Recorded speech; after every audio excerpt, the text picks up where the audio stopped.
Magandang, anong Tagalog ba ng Happy Sabbath? Happy Sabbath, okay. So, maligayang araw ng kapahingahan sa bawat isa sa atin. So, purihin natin ang Panginoon dahil bumalik si Atilin. At purihin natin ang Panginoon sa araw na Sabat na ito dahil tayo ay tinipon ulit ng Panginoon para patuloy nating madama at patuloy nating matanggap ang blessing ng kapahingahan. Dahil kung titingnan po natin ang mundo ngayon, mga kapatid, ay wala na talagang kapahingahan. No?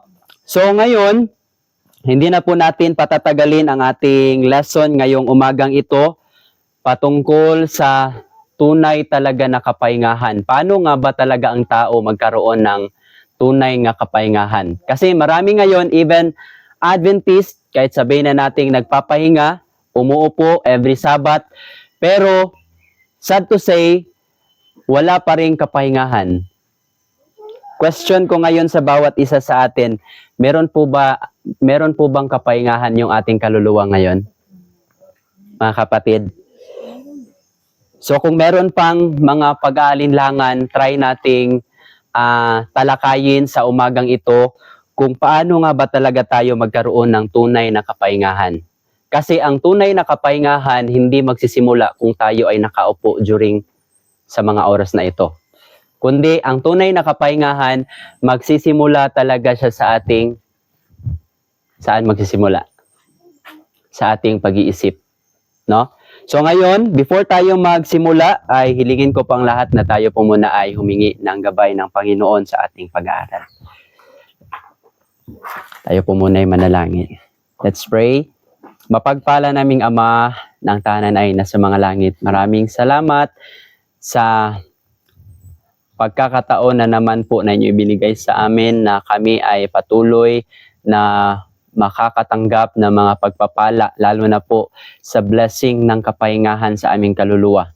Dahil kinakailangan po talaga namin ng kapahingahan para ma-prepare po kami sa panahon ng mga kabagabagan sa aming buhay. Sa panahon na ito-torture na yung aming mga pag-iisip, sa panahon na kami ay uusigin na ng aming kaaway, ng mga tao na nasa aming paligid. Kaya tulungan niyo po kami na matanggap namin ang kapahingahan sa araw ng Sabat na po ito, lalo na po sa aming pag-aaral ngayon sa aming lesson. Na ikaw po ang siyang magturo sa amin, na tulungan niyo po kami, bigyan niyo po kami ng mapagkumbabang puso, na willing kami na tanggapin ang inyong katotohanan na inyong ibibigay sa amin bawat isa sa oras pong ito. Maraming salamat sa pagdinig na aming panalangin sa pamamagitan lamang po ng inyong bugtong anak na si Jesus na aming tagapagligtas. Amen.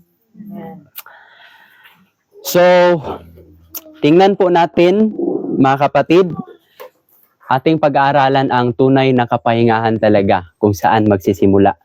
At ano po ba talaga, saan po ba talaga nagsisimula kung bakit hindi tayo magkakaroon ng kapahingahan sa ating kaluluwa? Saan nagsisimula?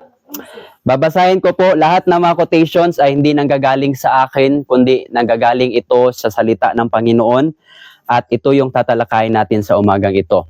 Sabi sa MB 16.1, ito yung sumisira talaga ng kapahingahan, kapayapaan sa ating buhay, sa ating kaluluwa.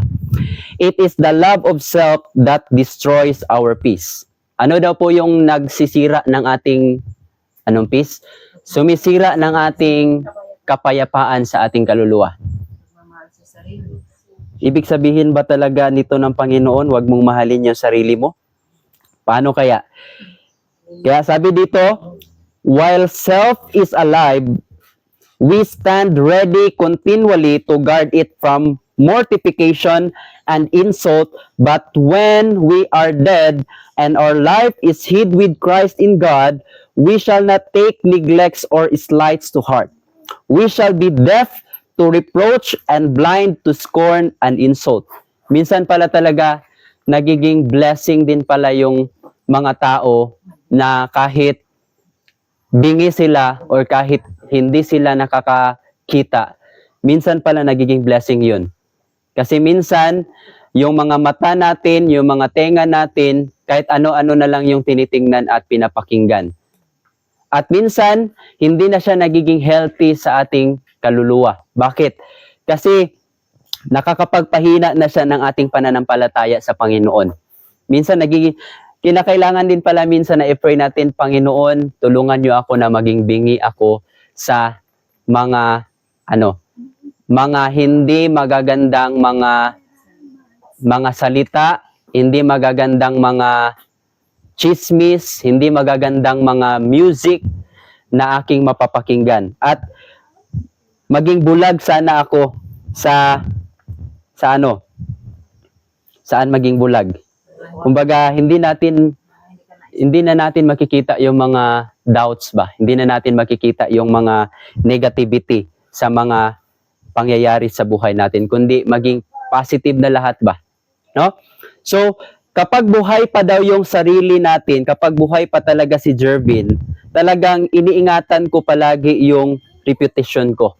Iniingatan ko palagi yung sarili ko na dapat marinig ko lang palagi yung mga alin? Yung mga mabubuti. Hindi, kapag makakarinig na ako ng mga hindi mabubuting pananalita sa akin, parang maiinis na ako. Parang magkakaroon na ng war yung sarili ko na gusto nang makipaggera din. No? So, kapag buhay pa talaga yung sarili po natin, ay hindi pa natin naipatay o hindi pa natin naitago sa Panginoon, lalo na sa kanyang bugtong anak na si Jesus, ay talagang yun yung mga bagay na makadistract sa ating paglalakbay. Lalo na kapag may mga maririnig tayong mga negative sa ating sarili, minsan yun yung mga dahilan na hindi na tayo magpapatuloy.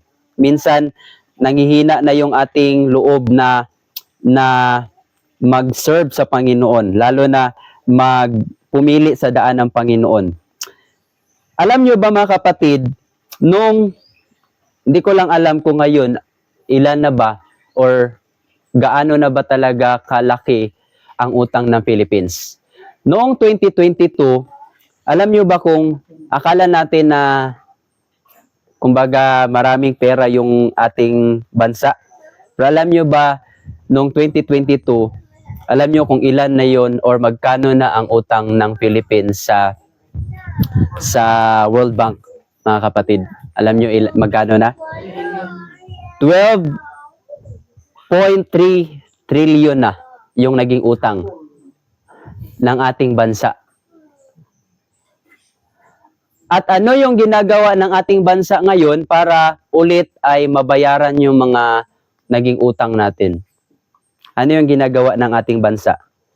Minsan sinisisi yung mga nangyari sa ibang bansa na ganito, may gera, may ganito, ganyan.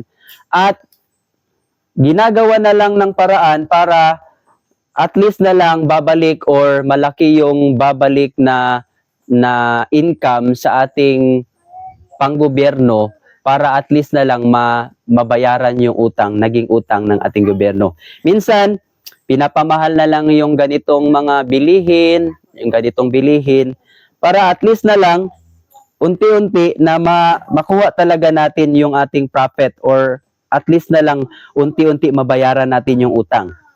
At ito yung dahilan kung bakit ang mundo ngayon ay even ang ating bansa ay hindi nagkaroon or nagkakaroon ng kapayapaan, mga kapatid.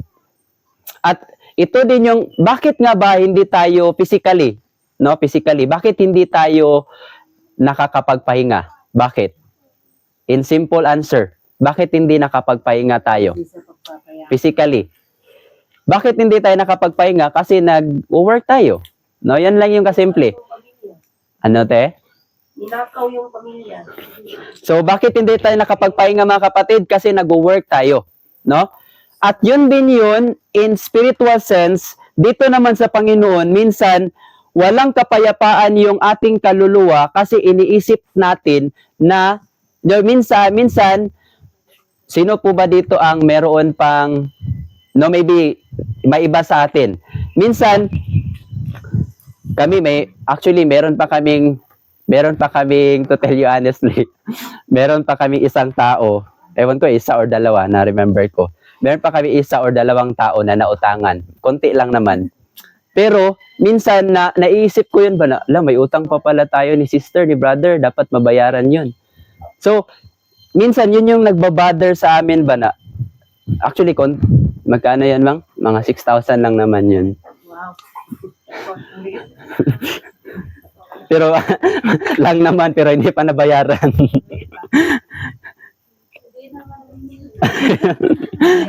Minsan, no, gusto ko lang i-connect to sa ating spiritual journey, no.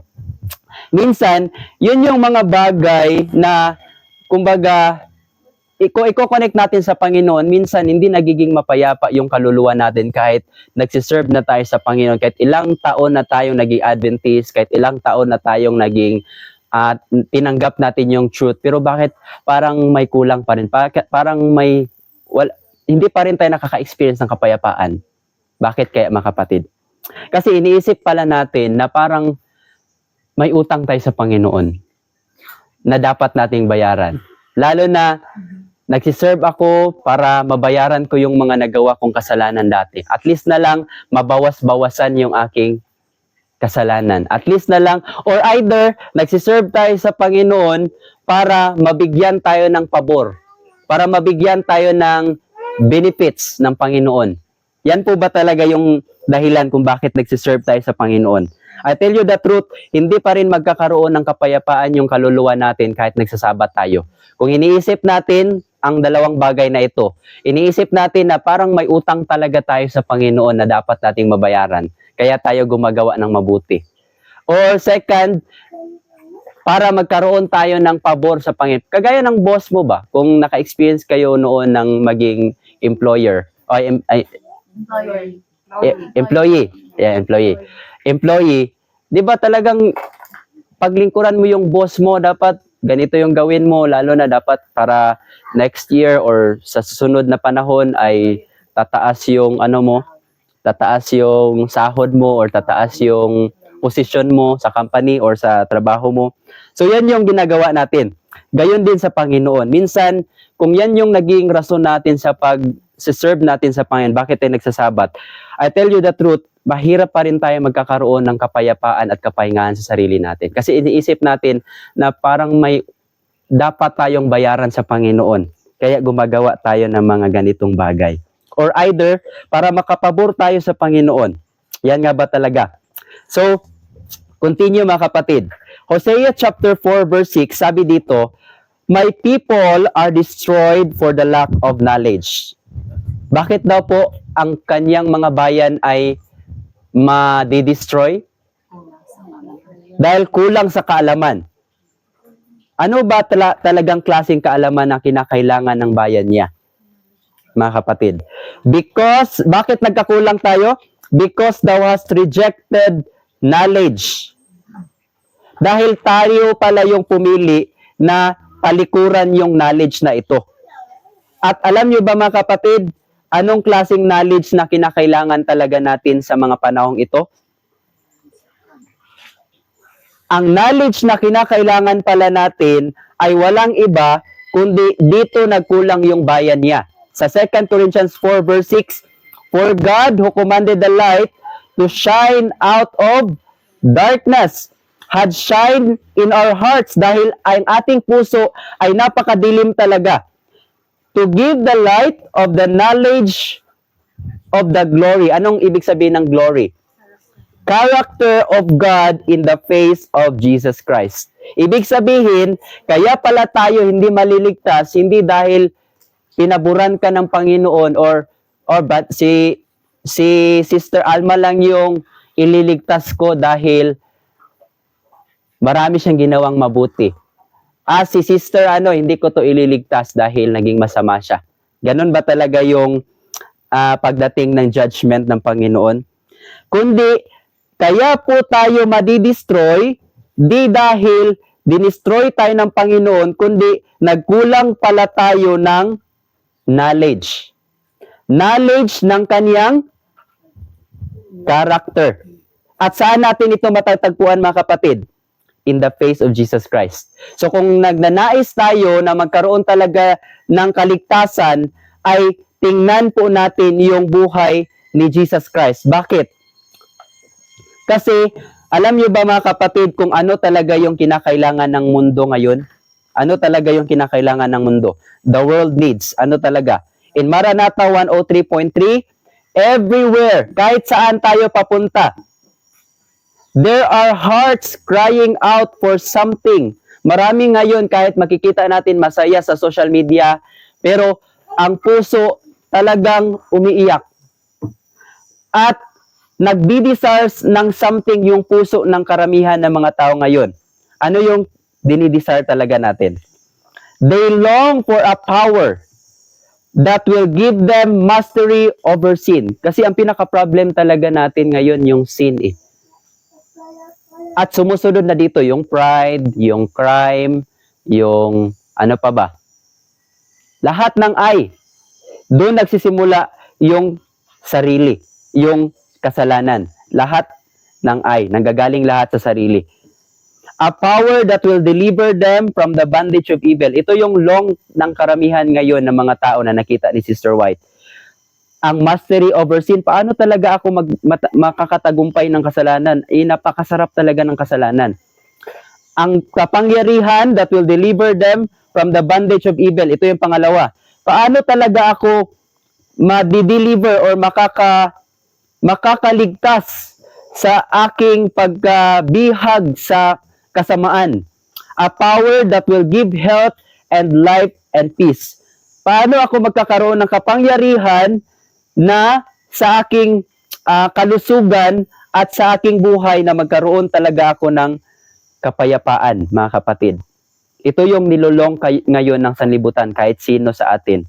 Gusto talaga natin, kahit sino sa atin, kahit ngayong mga nasa presinto, gusto talaga nila na makawala sa kasalanan. Gusto nilang managumpay sa kasalanan. Gusto nilang maging free.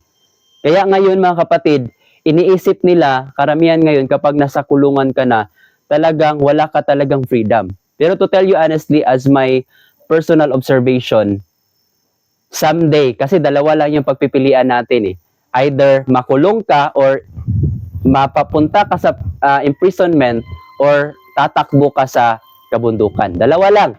Pero alam nyo, ang dinadalangin ko ay sa presinto na lang ako. Kasi nung last time, nagdalaw kami sa presinto, ang nakalagay na sa kanila, iba na yung dati. Kasi ang nakalagay na ngayon ay PDL. Yung nasa t-shirt nila, before, walang ganyan. Pero ngayon, ang nakalagay na sa kanilang t-shirt ngayon ay PDL. Alam niyo na ibig sabihin ng PDL? Persons deprived of liberty. Sila daw yung mga tao na deprived talaga ng kalayaan kasi nasa kulungan nga sila. Pero nakita ko talaga mga kapatid, kung nasa kulungan ka na, maraming opportunity talaga na makapag-aral ka ng salita ng Diyos. Kasi wala ka ibang gagawin. Kaso nga lang, dinivert na nila ngayon kasi pinapayagan na nila mismo sa kulungan ngayon, meron ng lodging house. Mismo sa kulungan. Magbabayad ka lang ng 200 per hour, like bibisita yung mahal mo sa buhay or partner mo doon. No? May mga 5 room sila, sobra pa, na doon sila gumagawa ng kababalaghan. So dito natin makikita mga kapatid na marami ngayon, even sa mga nasa kulungan, gusto talaga nila ding magkaroon ng pagtagumpay sa kasalanan or makalabas sa kanilang bihag sa kaaway, no? Kahit sino, ito yung ninanais ng sanlibutan. Kaya paano tayo ngayon magkaroon talaga ng ganito experience na managumpay or magkaroon ng kapayapaan yung buhay natin? Paano tayo magkakaroon ng freedom or kalayaan? John 8, Maranatha 103.3. Yan. That is the world needs today. Paano? Ito yung susi mga kapatid, mga text sa Bible. John 8 verse 32, and ye shall know the truth, and the truth shall make you free. or shall set you free. So, ang susi lang pala mga kapatid, ay kilalanin natin kung sino tong truth. Kasi marami ngayong unadulterated truth. Marami ngayong poisonous truth na natatanggap natin galing sa social media, galing sa mga iba't ibang preacher. Pero ano po ba talagang klaseng truth nga magbibigay sa atin ng kalayaan? Tingnan natin kung ano tong truth na to. And you shall know the truth. Kung malaman lang daw talaga natin itong truth na ito talaga yung totoong magbibigay sa atin ng freedom. Ito talaga yung magbibigay sa atin ng kalayaan. I tell you the truth, mga kapatid. John 8 verse 36, if the Son therefore shall make you free, ye shall be free indeed. Kung ang anak daw ng tao, which is si Jesus Christ, kung siya daw yung magbibigay sa atin ng kalayaan, magiging totoo talaga tayong malaya. Sa paanong paraan kaya? Tingnan natin sa ating pag-aaral ngayon. Bakit through Jesus lang talaga? Bakit kaya mga kapatid? Bakit hindi na lang through the angels or through something or whoever? Bakit through Jesus Christ lang talaga? Tingnan natin ngayon mga kapatid. Kasi sabi dito, ito pala, makikita pala natin ang buong kayamanan ng langit through Jesus. Tingnan natin mga kapatid ha. Colossians 1:27, to whom God would make known what is the riches of the glory or of the character. Mas pinakilala daw ng Ama sa atin kung ano talaga yung kayamanan ng ugali or ng character sa mga misteryo na Kanya pinapakita sa atin. Which is, ano po yun? Christ in you, the hope of glory. So, sa pamamagitan lang ni Kristo mga kapatid, mapapakita sa atin kung ano talaga yung mga kayamanan na ibibigay sa atin ng Ama na nasa langit. Alam niyo mga kapatid, ano talaga yung pinaka-accusation ni Satan? Ano talaga yung pinaka-accusation ni Satan? Bakit mahirap talaga or magkakaroon pa rin tayo ng doubt na makakasunod nga ba talaga ako, yung senior ni Kuya kanina? Makakasunod nga ba talaga ako sa kanyang kautusan? Makakasunod nga ba talaga ako ng totoo, yung pure talaga na pagsunod sa Panginoon? Kasi sabi dito, ito yung pinaka-accusation ni Satan. In the opening of the great controversy, Satan had declared, sa umpisa pa lang mga kapatid ha, ng pakikipagdigmaan ni Satanas sa Panginoon. Ito yung diniklara talaga ni Satanas. Ito yung kanyang method. Ito yung kanyang pinopose talaga sa mga anghel. Satan declared that the law of God could not obeyed. Ito talaga na hindi mo talaga masusunod or kayang sundin yung kautusan ng Panginoon. That justice was inconsistent with mercy. Hindi pwede, ang ginagawa ni Satan, hindi pwede talaga na ang Panginoon magiging mercy siya at the same time magkaroon siya ng justice. Ang declaration ni Satan ay talagang pinagpahiwalay talaga itong dalawa. Either ang Panginoon magiging justice lang siya or either magiging mercy lang siya. Talagang ito lang yung kanyang pamaraan para talaga tayo madaya, mga kapatid. Na kung magiging merciful ang Panginoon, paano niya ipapakita yung kanyang justice? Or kung yung justice lang yung gagamitin ng Panginoon, paano naman ipapakita niya yung kanyang pagiging merciful? Yan yung talaga accusation ni Satan. Talagang sabi niya, hindi talaga pwede itong magkasama. And that should the law be broken, it would be impossible for the sinner to be pardoned. At ito pa yun mga kapatid, na imposible daw na ang makasalanan ay mapapatawad. Every sin, sabi ni Satan, every sin must meet its punishment, urged Satan. Sino pala yung humihingi ng punishment mga kapatid? Si Satan lang pala yung humihingi ng punishment. Kaya nga, kung hindi natin inaalaw yung spirito ng Panginoon, yung kanyang banal na spirito na siyang gumabay sa atin. Talagang ang concept talaga natin kapag may nakikita tayong kasamaan or mga masamang tao, ang nasa concept talaga natin palagi, dapat may justice yan. Dapat makulong yan. Dapat ganito yung maging experience ng taong na yan. No? Dapat may justisya talaga yan kasi napakasama na yan. Yan talaga yung nasa isip palagi natin. Lalo na kapag makakakita tayo sa mga TV or sa mga news. No? Sabi dito, kang Satanas pala yan na presentation, kang Satanas pala yan na pag-uugali. Sa kanya pala nang galing talaga yung pag-iisip or yung concept na kinakailangan maparusahan yung makasalanan. And if God should remit the punishment of sin, kung hindi daw ito, anong remit? Kung itatakwil or kung hindi daw ito gagawin ng Panginoon yung punishment ng kasalanan, He would not be a God of truth and justice. Ito yung accusation ni Satan. Hindi siya magiging totoo. Walang gustisya sa kanya. Unfair siya na Panginoon. Kasi walang parusa yung mga gumagawang kasalanan. Unfair siya, sabi ni Satan. When men broke the law of God and defied His will, Satan exulted.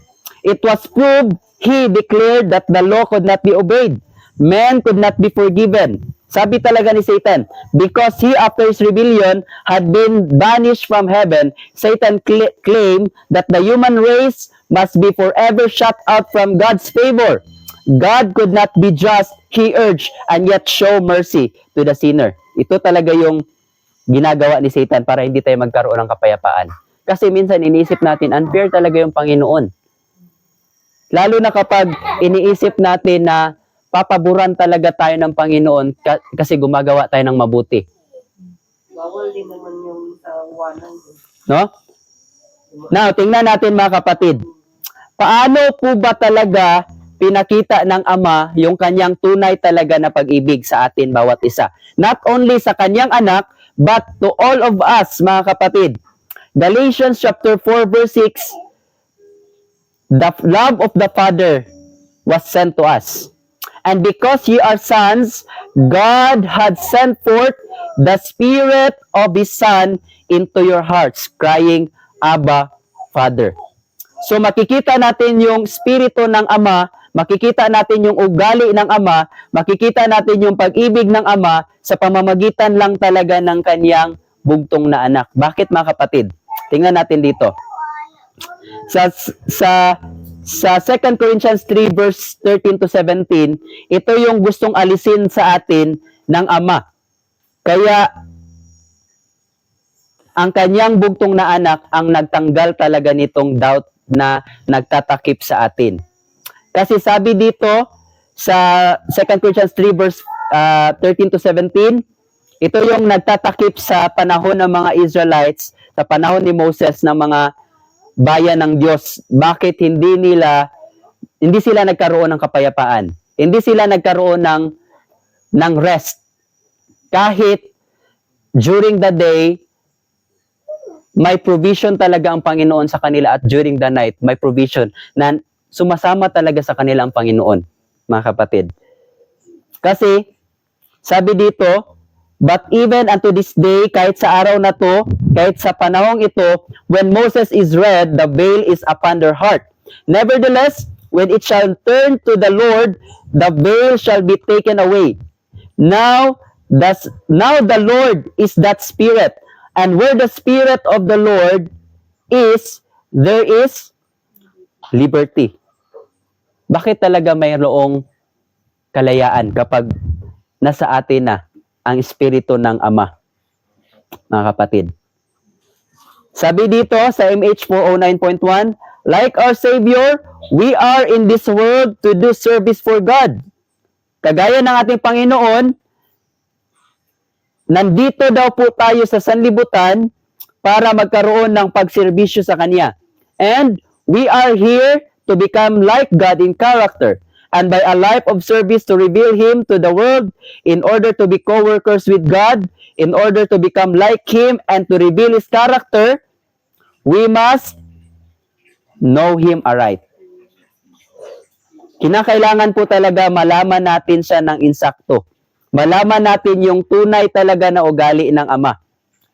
We must know Him as He reveals Himself. Kasi by beholding, we become changed. Ito lang talaga.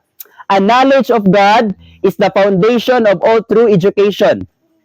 Ito daw ang pundasyon, mga kapatid, mga kabataan, kung gusto natin ma-experience yung tunay talaga na kasiyahan sa ating young age, ay kinakailangan natin ma-experience or malaman yung true education. Kasi marami tayong natanggap bilang mga kabataan na mga mali na education patungkol lalo na sa pagkakilala natin sa Panginoon. Lalo na ngayon, mga kabataan, napaka-subtle talaga. Kasi maraming misrepresentation talaga na makikita natin ngayon sa pinapanood ngayon even sa mga bata yung ano yun? Yung King Koy? The Bible ba yun? Ano yun? Superbook. Ayan, Superbook. No? Marami talaga misrepresentation. Kung titingnan nyo yung papanoorin nyo talagang maraming misrepresentation talaga patungkol sa Panginoon. Which is, marami ngayon natutuwa ng mga parents kasi yun yung pinapanood ng kanilang mga anak. Pero I tell you the truth, marami talaga. Kaya hindi nagiging, kumbaga, may mga identity crisis yung mga kabataan ngayon dahil sa natanggap natin na mga false education. Lalo na sa pagkakilala talaga natin sa Panginoon. No? Lalo pa naman, mahilig pa naman tayo manood ng Passion of Christ, mahilig pa naman tayo manood ng mga Bible story, na mga movies, no? Mahilig tayo niyan. Pero ito po, mga kapatid, kinakailangan natin makita yung pagkakilala talaga natin ng totoo sa ating Panginoon. Ito daw yung true education na kinakailangan natin. And of all true service, it is only, wala nang iba. Kapag sabihin natin only, wala na talaga iba. It is only real safeguard against temptation. Ito lang talaga yung tunay na magliligtas sa atin laban sa tukso. It is this alone, wala nang iba, that can make us like God in character. This knowledge, ito daw karunungan sa pagkakilala natin sa Panginoon is the essential preparation both for this life and for the life to come. Sa buhay natin ngayon at sa darating na buhay natin. Okay, hindi na po natin patatagalin. Sabi dito, mga kapatid, si Jesus mismo yung nag-declare. Jesus said unto them, John 8:42, if God were your Father, you would love me, for I am proceeded forth and came from God. Neither came I of myself, but He sent me. Alam ni Jesus na pinadala siya. So ito yung susi, mga kapatid, na kinakailangan nating malaman na tayo talaga ay pinadala ng Panginoon dito. Kasi kung hindi natin yan malaman na akala lang natin na nagpadala lang sa atin dito si so-and-so, si sister, si brother, or yung parents natin, mahirap, mga kapatid. Minsan magkakaroon tayo ng identity crisis. Kung hindi natin nalaman yung talagang mission natin, bakit tayo nandito. Kinakailangan malaman natin na tayo talaga ay pinadala dito ng Panginoon. Bakit? Tingnan natin later on. Kasi si Jesus, kaya siya unang susi, mga kapatid, 1K, bakit si Jesus nagkaroon ng pagtagumpay talaga sa kasalanan? Kasi kilala niya, alam niya yung nagsugo sa kanya. Mga kapatid, alam niya at kilala niya ang Ama. Sabi pa dito, sa John 17 verse 8, ito yung relasyon ng kanyang Ama sa kanya. May kaugnayan kasi sila, may kontrata silang nangyari. Kumbaga, meron silang relationship na nangyari muna sa kanila before si Jesus napadala dito sa ating sanlibutan. Tingnan natin kung gaano talaga kahigpit yung kanilang relasyon. Ito yung gusto kong relasyon talaga na ma-experience, lalo na sa bawat isa sa atin at sa ating mga pamilya. Kaya sabi dito, "For I have given unto them the words which thou gavest me." Ang sabi ni Jesus, binigay ko sa kanila, Ama, yung salita na binigay mo rin sa akin.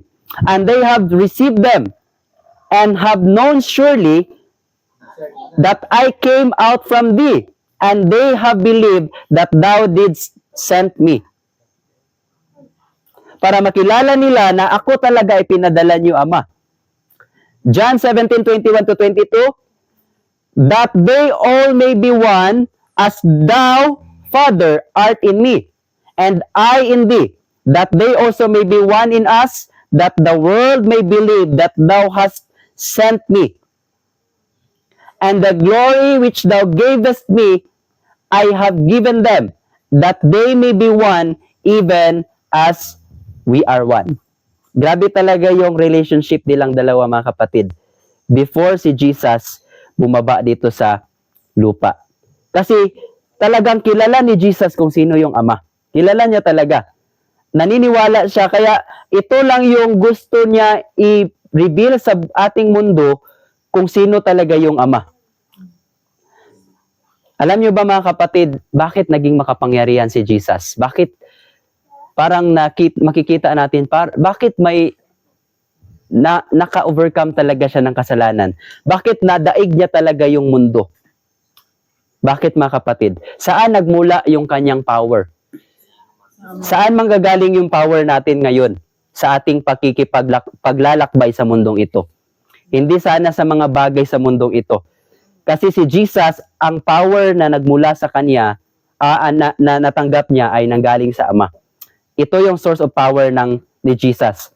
But unto 1 Corinthians 1:24, but unto them which are called, both Jews and Greeks, Christ, the power of God and the wisdom of God. Ang power na meron si Jesus ay ito lang yung kaalaman niya sa kanyang Ama. Be not overcome, Romans 12:21, be not overcome of evil, but overcome evil with good. Dito niya na-overcome yung evil sa pagkakilala niya sa Ama. Sabi pa ni Jesus, John 3:35, the Father loveth the Son, and hath given all things into His hand.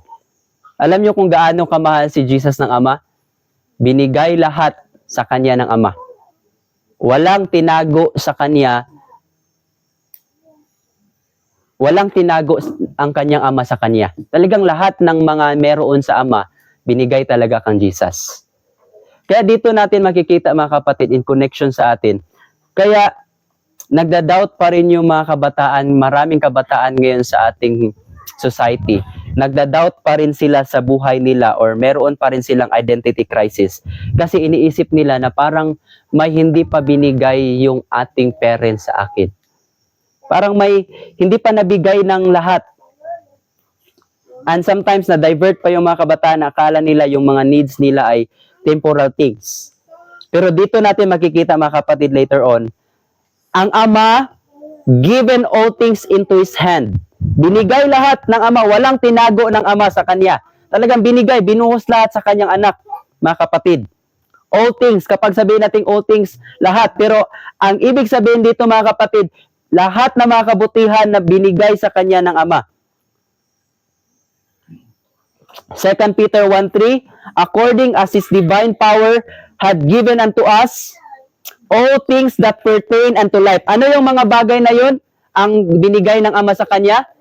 Lahat na mag-pertain. Lahat ng mga bagay na magbibigay sa atin ng buhay. Ibig sabihin, ang binigay ng Kanyang Ama sa Kanya ay lahat yun mabuti. Wala siyang binigay na masama. Lahat yun mabubuti, mabubuting bagay. Lahat ng binigay sa Kanyang Ama, sa Kanyang anak, all things that pertain unto life and godliness, through the knowledge of Him that hath called us unto glory and virtue. John 5:19-20. Bakit, mga kapatid, diniklara talaga to ni Jesus? Binigay na sana niya binigay na Brad Gerald, Brad JR, ng kanyang ama lahat sa kanya. Pero bakit hindi pa rin siya nagmamayabang? Bakit sinabi pa rin niya dito sa John 5:19, "Then answered Jesus and said unto them, Verily, verily, I say unto you, the Son can do nothing of himself.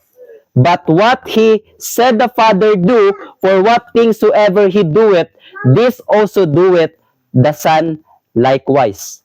Bakit hindi niya pa rin inangkin na, nasa akin na ang lahat ha? Mayroon akong magagawa sa sarili ko. Kagaya nung prodigal son ba? Iniisip niya, dahil binigay na sa kanya yung portion ng kanyang ama, inisip niya na makakaya na niyang gawin yung mga bagay. Inisip niya na may sarili na siyang lakas, may sarili na siyang maipundar, may sarili na siyang magagawa, dahil binigay na nga ng ama sa kanya. Pero si Jesus, pinakita niya dito, the Son can do nothing of himself. Kundi kung ano yung kanyang gagawin, kung ano yung kanyang sasabihin, ay ito ay nanggagaling lahat sa kanya ama. Ni-recognize niya talaga lahat. For the Father loveth the Son, and showeth him all things that himself doeth, and he will show him greater works than this, that he may marvel. Mga kapatid, talagang grabe yung pag-ibig talaga ng ama sa kanya anak. Tingnan natin. Sabi pa nga dito dito mga kapatid, alam nyo, I don't know kung na-experience nyo ba before, o lalo na yung mga, hindi ko na lang tatanungin yung mga kabataan, lalo na yung mga naging magulang na. Yung first, lalo na Mama Bernadette, yung first mong nakilala si Kuya, ano yung feelings mo? Crush ko siya. Talagang, minsan, lalo na kapag first crush mo or first love mo, talagang hindi ka mapakali. No? Talagang hanggang sa pagtulog mo, hanggang sa pagising mo, hanggang sa lahat ng gagawin mo, kapag in love ka talaga, talagang, kahit sa Anidoro daw, mukha na niya makikita. Ha? Kasi mukhang Anidoro pala. May advice si Kuya Jeff sa akin. Jerb, yung bang pag first met mo ni April, lalo na yung nag-asawa na kayo, ano yung experience mo? Ay, palagi ko siyang inahag, Kuya Jeff, dito, ganyan. Tapos sabi ni Kuya Jeff, ngayon, yun pa rin ba yung ginagawa mo? Minsan nakakalimutan na, Kuya Jeff. Bakit, Kuya Jeff? Alam mo anong sekreto, Jervin? Isipin mo palagi yung mga bagay na mga mabubuti niyang ginawa. Kasi minsan, kaya natin hindi na ginagawa yon kasi nagkakaroon na tayo ng too much familiarity. Minsan, nakukold na yung love mo sa kanya dahil iniisip mo pala, ganito pala yung ugali niya, ganito pala. Pero kung iniisip mo palagi yung kung sino siya, yung pagtanggap mo sa altar, talagang mas lalo kang mai-inlove sa kanya. Yung ginawa namin yun, talagang napakalaki impact. Nag-work naman. Pero minsan kapag makalimutan, talagang yung doubt mo talaga sa isang tao, yun yung dahilan na hindi mo na talaga siya i-embrace. Minsan may talagang napakadelikado talaga ng pag-iisip. Pero sabi dito ng Proverbs 8:30, alam niyo anong na-experience si Jesus? Then I was by him, as one brought up with him, and I was daily his delight, rejoicing always before him. Si Jesus, talagang hindi siya mapakali sa pag-ibig ng ama na binigay sa kanya. Halos araw-araw gusto niyang i-meditate palagi, grabe talaga yung ama, binigay sa akin ang lahat, binigay sa akin ang buong kayamanan ng ama. Alam niyo anong na-experience si Jesus? Talagang napakatuwa niya, napakasaya niya, kasi kaya man lang tayo talaga nagda-doubt minsan, hindi tayo nagiging masaya kasi nagda-doubt tayo na binigay na nga ba talaga ang lahat sa akin ng Panginoon? Parang may kulang pa sa akin. Lalo na yung discontentment spirit na meron pa tayo, hindi talaga tayo magiging masaya. No? Kapag may doubt pa talaga tayo patungkol sa mga blessing na binibigay ng Panginoon. Kaya sabi dito sa Proverbs 22:6, train up a child in the way he should go, and when he is old, he will not depart from it. Kung ano lang talaga yung tinuro, kung ano lang yung binigay natin sa ating mga anak, habang maliit pa sila, ay yun lang talaga din yung matatanggap nila habang sila ay lalaki or kung sila ay lalaki na. Yun lang yung mga turo, yun lang yung mga relasyon. Kaya nga makikita natin bakit may mga fraction, bakit may mga consequences na nangyayari ngayon sa every family. Kasi yun lang yung ginawa sa atin ng ating parents eh. Yun lang yung mga training na ginawa sa atin ng parents natin. At yun lang din yung re-resulta sa atin kung tayo ay magiging parents na ulit. Kasi yun lang yung natanggap natin galing sa ating parents. No? So, dito mga kapatid, dito natin makikita kapag trinain talaga natin simula sa pagkabata, yun lang yung at ito yung na-experience ni Jesus na training sa kanyang ama. Talagang hanggang sa paglaki, talagang hindi niya talaga makakalimutan yung mga tinuro ng ama sa kanya. Lahat, no? Grabe yung patience na binigay ng ama sa kanya, grabe yung long suffering na binigay ng kanya ama, grabe yung love na binigay ng kanyang ama. Kaya ang nangyari, sabi niya, dineclare niya talaga, John 10 verse 30, I and my Father are one. Hindi na talaga kami magkakahiwalay pa. Kaisa na kami. Not in person, but one in spirit, mga kapatid. They are one in spirit and knowledge. Kaisa na talaga sila. Dineclare talaga ni Jesus, ako at ang Ama, isa na talaga. Ibig sabihin, naintindihan na talaga ni Jesus yung kanyang identity na sa kanyang Ama na talaga. Na inibig talaga siya ng Ama. Naintindihan na talaga niya, I and my Father are one. Naintindihan na niya yung identity niya na mahal talaga siya ng kanyang Ama. Kaya nga mga kapatid, ang question ko ngayon, bakit hindi yung Ama yung naging namatay para sa pagbayad ng ating kasalanan? Kumbaga para sa pag-reconcile ng ating kasalanan. Kasi si Jesus yung niransom ng kaaway. Bakit hindi ang Ama? Kilala naman ni Satan na talagang kung tayo siguro, The source of all life. kaya hindi talaga nauubos yung mga drug addict ngayon. Kasi, pero alam nyo mga kapatid, based on my research, simula talaga na namatay si Parohinog, ewan ko lang ni Kuya, simula na namatay si Parohinog, talagang mas kumonti yung mga drug addict doon sa Mindanao. Kasi siya talaga yung pinaka-source doon. Kasi mayor siya napakalaking talaga niya influence. Pero simula nung namatay siya, mas nag-less. Pero meron pa rin, pero mas nag-less. Kasi talagang siya yung source talaga doon, halos lahat. Talagang makakalusot palagi yung drugs dahil sa kanya. So kung sa ating, dito sa Panginoon, bakit hindi na lang yung Ama, yung talagang Hiningi. nagsakripisyo para sa atin? Kumbaga, bakit hindi na lang yung Ama yung nagbayad ng ating kasalanan? Bakit si Jesus pa? The Father is the source of all. Because the Father is the source of all. Alam niyo kung bakit mga kapatid? Dito pala talaga natin maintindihan yung tunay na pag-ibig sa atin bawat isa. Hindi ko na po tatagalin. Sabi sa Desire of Ages 22 verse paragraph 1, to know God is to love Him. Sa pagkakilala natin sa Panginoon, dito tayo magkakaroon ng pag-ibig. His character must be manifested in contrast to the character of Satan. This work only one being in all the universe could do. Only Jesus, who knew the height and the depth of love of God, to make it known. Upon the world's dark night, the Son of Righteousness must rise with healing in His wings. Bakit mga kapatid si Jesus? Kasi si Jesus lang yung mas kilalang kilala talaga kung sino yung kanyang Ama. Siya lang talaga yung nakakilala. Kumbaga kilalang kilala niya talaga yung Ama. Kaya ang nangyari mga kapatid, maraming quotations to, pero sabi dito sa Desire of Ages 484.1, I lay down my life that I might take it again.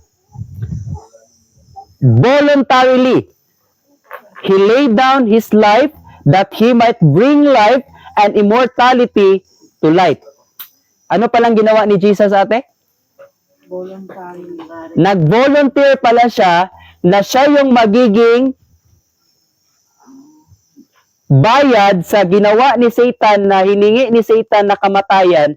Nag-volunteer pala si Jesus na siya yung magiging magsakripisyo. Sa atin kaya ngayon mga kapatid, kung may isang kriminal, tapos pwede na iba yung sasagot sa justice na kanyang mai-experience or punishment na kanyang mai-experience. Papayag kaya tayo mag-volunteer? Lalo na kilala natin yung tao yun na kriminal talaga ba? Pero bakit nakaya yun ni Jesus? Bakit siya nagkaroon ng puso na siya na lang yung mag-volunteer para mabayaran yung ating kasalanan na hiningi ni Satanas?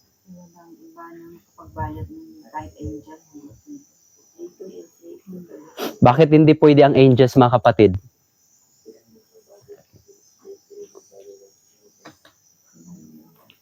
Banal naman ang mga angels, holy naman sila. Hiningi talaga ni Satan yung buhay ng anak. Ang sabi dito mga kapatid, Acts of the Apostles 3:3.1, He showed how the Son of God had laid aside His glory, voluntarily subjecting Himself to the conditions of human nature, and then had humbled Himself as a servant, becoming obedient unto death, even the death of the cross, that He might lift fallen men from degradation to hope and joy and heaven. Bakit nakayanan yun ni Jesus na mag-volunteer? At question, pwede bang, hindi ibig sabihin nito mga kapatid, na si Jesus lang yung may concern sa atin. Both of them is meron talaga silang concern sa mangyayaring kapahamakan sa kasalanan na ginawa ng tao. Alam talaga nila ang mangyayari. Pero ang sabi dito mga kapatid, subalit si Jesus ay naghihingi or nagbo-volunteer or gustong mag-volunteer para mabayaran yung consequence ng kasalanan, lalo na maibalik loob ang tao sa Ama, ay talagang nag-volunteer siya mga kapatid. At ang sabi dito, pwede bang hindi payagan ng Ama? Ha? Pwede bang hindi payagan ng Ama?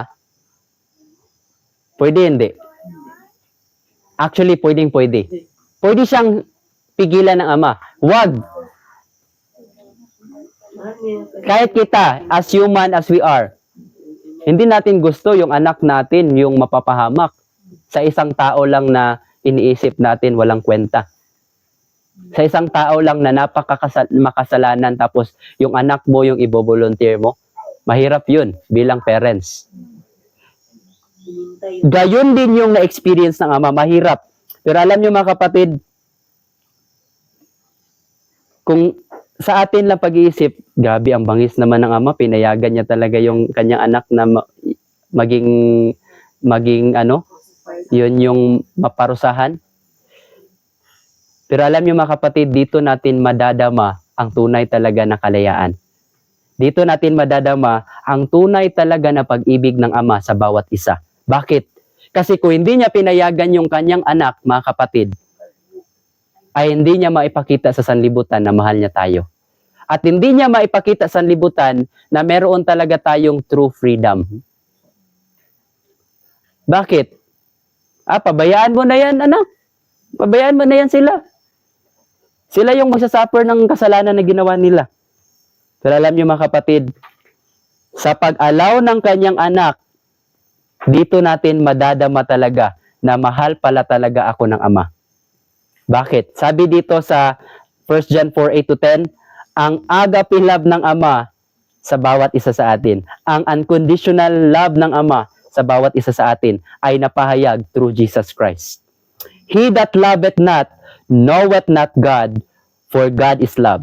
Siya daw hindi umiibig, hindi pa rin talaga nakakakilala sa Ama. For God is love.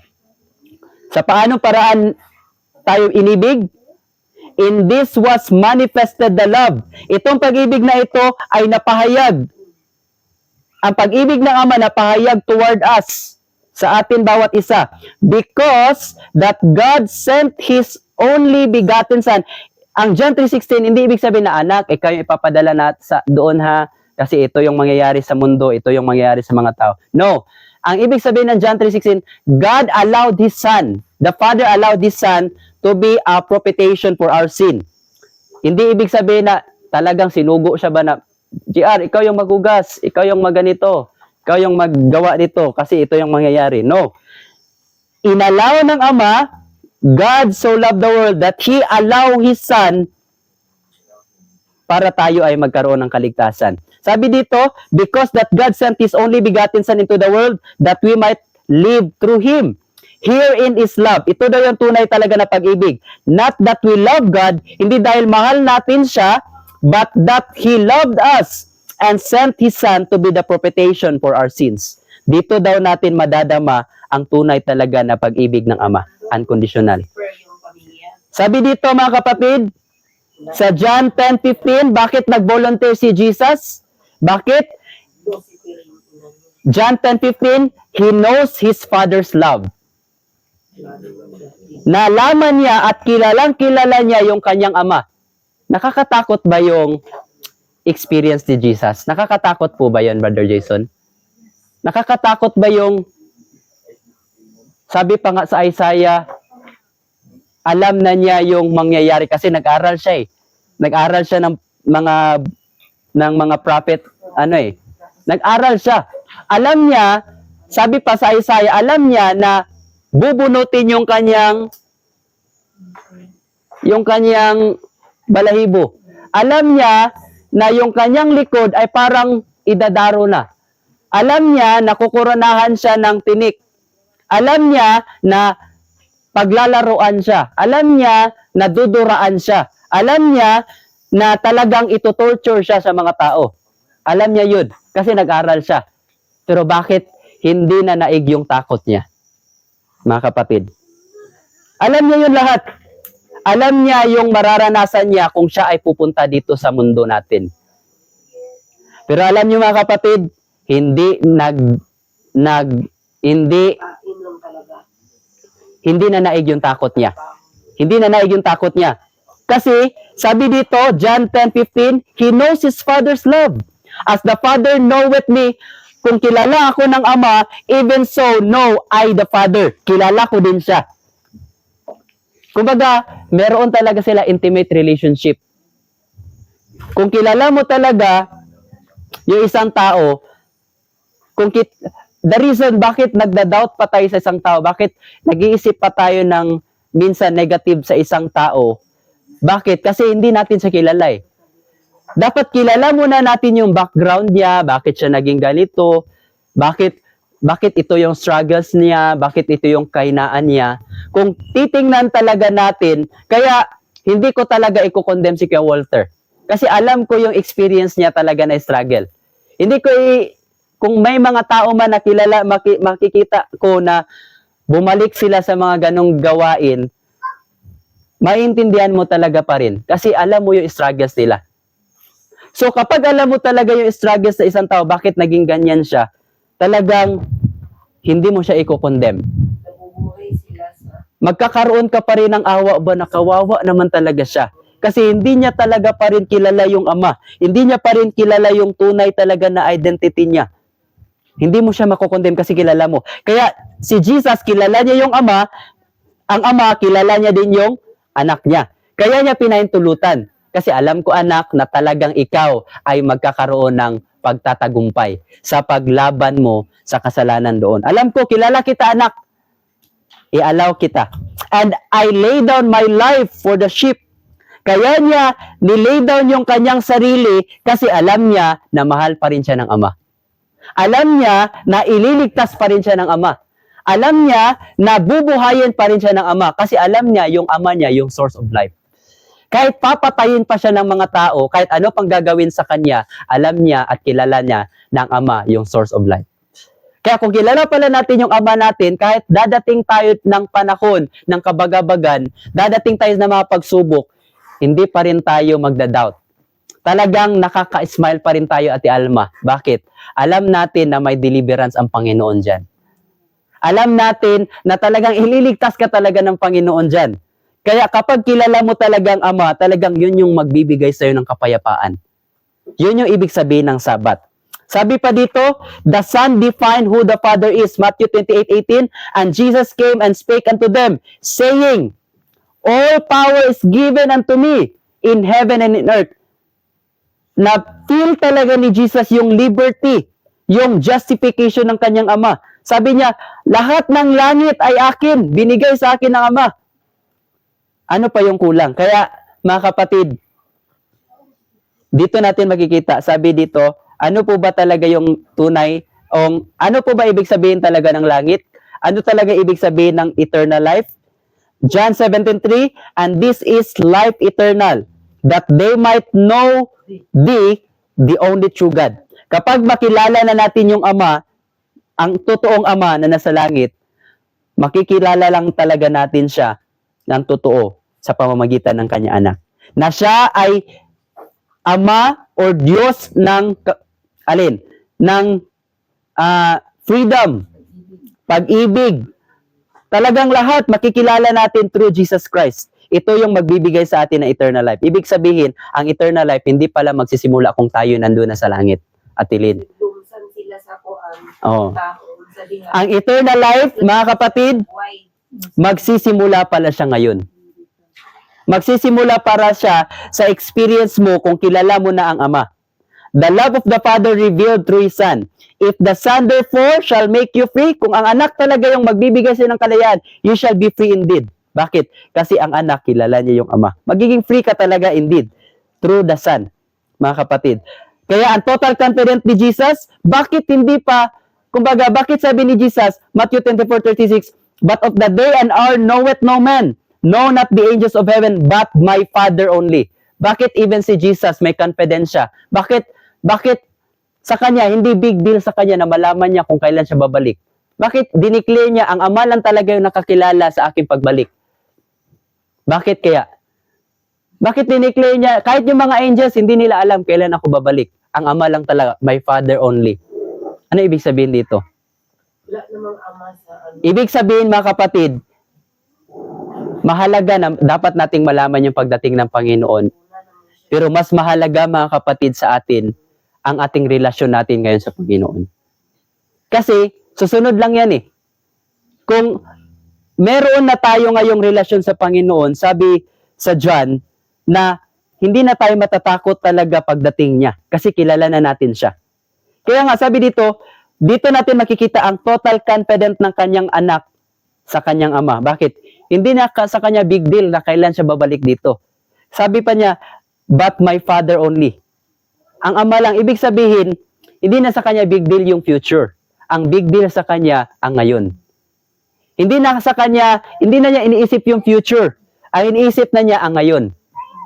Hindi na niya iniisip na, ano kayang mangyayari sa aking bukas? Ang iniisip na niya, secure na sa kanyang Ama ngayon. Yan na yung iniisip ni Jesus. Kaya nga, sabi dito, ito na po ang last na slide dito. Let this mind be in you, which was also in Christ Jesus, who being in the form of God, thought it not robbery to be equal with God. Kahit meron na siyang kapangyarihan na nanggaling sa Ama, hindi niya pa rin nais na makipag-level, makipag-equal pa siya sa, dapat ako, equal ako sa Ama kasi ganito ako, dapat equal ako kasi halos lahat ng mga riches sa langit na sa akin na, dapat equal ako. Hindi niya pa inisip yun, ate. Ha? Hindi sa kanya yun, kumbaga, hindi sa kanya yun yung pinaka-importante na nasa kanya na lahat.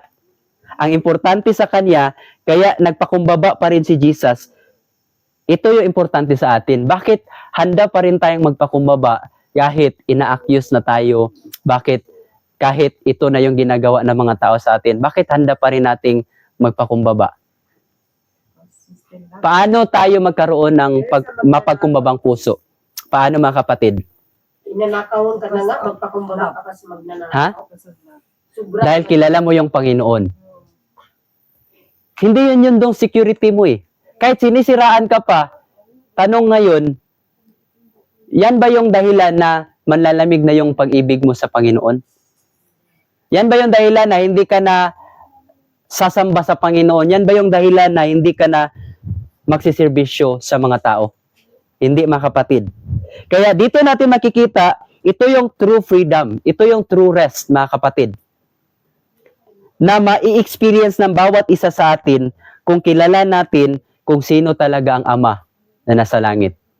At makikita lang talaga natin ang tunay na ugali niya na meron talaga tayong kaligtasan at meron talaga tayong freedom, meron talaga tayong kalayaan bawat isa through Jesus Christ. Kasi kung pinigilan niya yung kanyang anak, talagang controlling siya.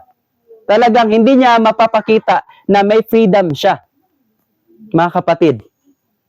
Kaya dito natin makikita, ito yung tunay na kapahingahan na ma-experience natin bawat isa, mga kapatid. Kung kilala natin ang Ama na nasa langit, na makikita natin ang tunay na ugali niya sa pamamagitan ng kanyang bugtong na anak. Kasi sa kanyang bugtong na anak, napahayag talaga sa atin, bawat isa, ang ugali ng kanya Ama. Bakit? Kasi hindi na siya natatakot sa mga kadiliman. Minsan kaya nakakatakot kaya yung at saka minsan nakakatamad yung ginagawa ni Jesus every day, every early morning, pumupunta pa siya sa bundok. Lalo na dito na napakalamig pa. Pero talagang nagagawa yun ni Jesus. Dahil talaga, bakit tayo nananalangin? Bakit? Kasi kilala natin kung sino yung Ama natin. Kilala natin na siya lang talaga yung source ng lahat. Siya lang talaga yung magbibigay sa atin ng lakas. Siya lang talaga yung may unlimited power. Kasi yung power natin, limited lang talaga. Yung lakas natin, limited lang. Yung kaalaman natin, limited lang. Kaya tayo nananalangin. So yun yung dahilan, mga kapatid, bakit may Sabat, bakit may kapahingahan tayo. Kasi kilala na natin ngayon kung sino yung ating Ama na nasa langit. Na kanyang ipinakita yung tunay na pag-ibig niya sa atin bawat isa sa pamamagitan ng kanyang bugtong na anak. Kaya nga sabi ng Panginoon, walang ibang tao, asan niyo mababasa? Walang ibang tao na makapagligtas sa atin kundi si Jesus lang. Bakit? Kasi si Jesus lang talaga yung nakadama, nakakita, nakatikim lahat ng pag-ibig ng Ama sa bawat isa sa atin. Kaya ang atin ngayong gawin, mga kapatid, Sasakyan. patuloy nawa tayong, The source of life. no? Patuloy nawa tayong, hindi natin talaga ang tao, by nature we are prideful. Hindi natin kayang magpakumbaba talaga, no? Magiging humble lang yung tao kapag nakita natin ang pag-ibig ng Ama sa atin. Magiging humble lang tayo kung nakita natin kung gaano talaga tayo binigyan ng halaga ng ating Ama na nasa langit. Na tayo ngayon ay may halaga at tayo ngayon ay magkakaroon ng kalayaan. Tayo ngayon ay magkakaroon ng magiging overcomer tayo kung tinatanggap natin palagi yung katuwiran ng kanyang bugtong anak na si Jesus. Ibig sabihin, ang righteousness ng Panginoon, yun yung pagkakilala natin sa Kanya. Yun yung magbibigay sa atin talaga ng sustento na tayo ay makakatayo pa rin sa panahon ng mga kabagabagan, sa panahon ng mga pagsubok ng ating buhay. Or kahit tayo man ay makaka-experience ng mga kadiliman sa ating buhay. I believe tayong lahat talaga makaka-experience ng kadiliman sa ating buhay. Pero kung kilala natin Ama, for God who commanded the light to shine out of darkness, had shined in our darkened hearts to give the light of the glory of God in the face of Jesus Christ. May tanong po ba before tayo magtapos sa ating pag-aaral? Or clear ba ang ating napag-aralan natin ngayon na lesson? Or may idagdag? May gusto idagdag? May tanong ako. Yun, dito ka sama-sama nabubuhay. Dito ka rin sa